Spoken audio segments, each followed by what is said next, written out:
Thank you so much. All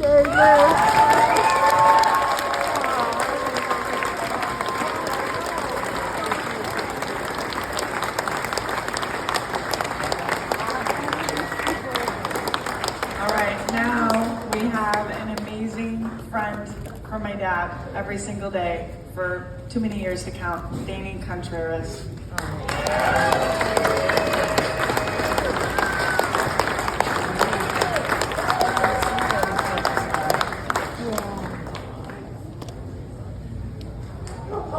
Hi everybody, thank you so much. Thanks to Chrissy and Emily and everybody who played. You guys are just incredible. I really appreciate it.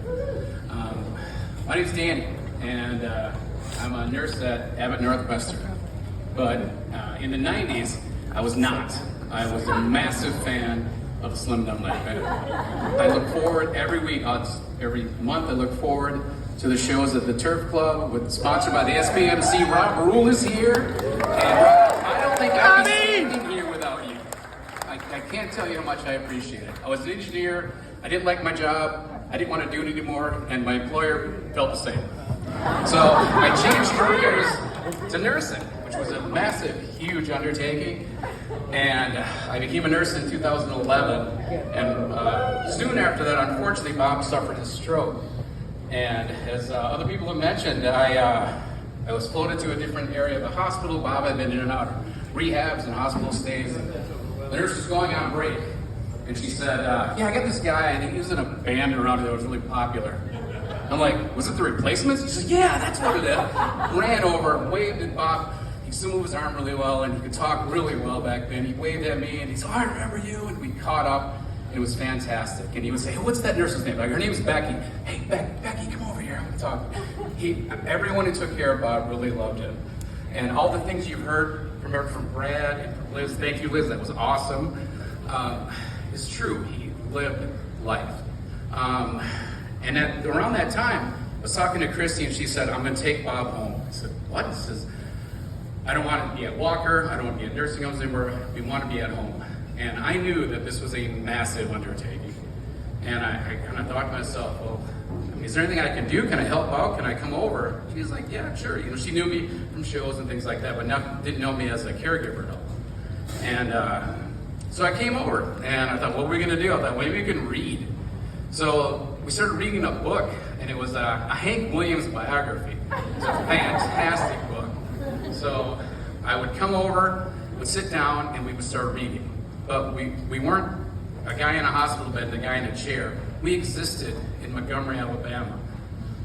We existed in Shreveport, Louisiana, in Nashville.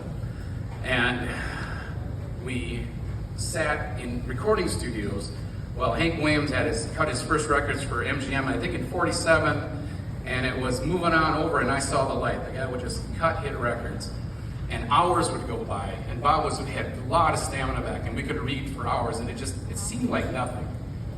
And it was fantastic. And as we're reading that first book, every once in a while Bob would get a little sick, and sometimes very sick, and he had a trip into the hospital near the end of the year. It was in the winter. And he ended up on my floor, so I went in and we would read. After my shift, I would go in and read with Bob. I brought a speaker in, and Brad talked a little bit how they interacted with music. The way Bob and I did is when we're reading a book, if a song came up, we would listen to the song. And thank you all, everyone who puts acetates on YouTube. We found these obscure songs. It was fantastic. I soon learned that I wasn't reading the book to Bob. He was guiding me through Hank Williams' education because he'd been in all the places. It was amazing. And this one admission, Bob was very, very sick. We weren't all the way through the book, and I was wondering, like, are we going to make it through the book? I hope he does. And turned out on January 1st of that year, I was at Bob's house in the morning, and he did make it home. Christy was running around preparing for one of these fabulous New Year's Day parties. The kids were running around. I remember Audrey running around. And but Bob and I, we were in a 1950s Cadillac, and it was cold, early New Year's Eve night. And one of the guys in the car wasn't feeling too well, and Old Hank, he didn't make it that day. He passed away. And but Bob made it, and I made it. And we would go on to read dozens and dozens of other books. Danny! It was awesome. Yeah, Danny, thank you! And like Brad said, he would ask about how are you doing? If I bought a refrigerator, we would talk about the price and who installed it. It was fantastic. He would ask about my brother Damon, and I would tell him the truth that he's struggling. He's right here. Say hi to Damon. Rockstar! It was such a great experience for me. One other thing that happened in the hospital was, and I would be reading a book and be getting interrupted by nurses, those annoying assholes. And so when we come back and I'm like, oh, I can't remember where we are. And Slim would say, from Don Helm's opening lines. He would read the one line I had just finished on. It was fantastic. And there was another incident in that book when I was in the hospital. This is when I knew Bob was going to be okay. Tony Bennett, one of his first hits was a cover of Cold, Cold Heart.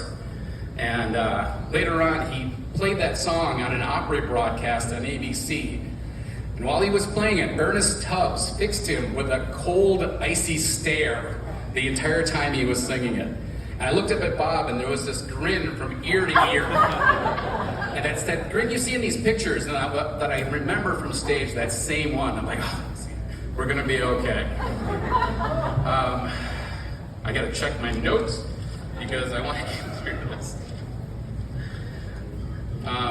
Even as Bob started to decline a little bit, we couldn't read for hours and hours. We read for 20 minutes and he would take a nap. One of the last books we read was Peter Jesperson's book. And when we would get to the parts to talking about Bob Stinson, Bob would just brighten up and laugh until he cried. And not because Bob was a character or a tragedy, Bob was his friend. And just like Bob helped guide me through Hank Williams' biography and discography in life, I was able to sit with Bob while he spent a little time, with Slim, while he spent a little time with his friend Bob Stinson. And he loved that experience to the very end. Thank you so much, everyone. Bob, I miss you so much. Thanks, everybody.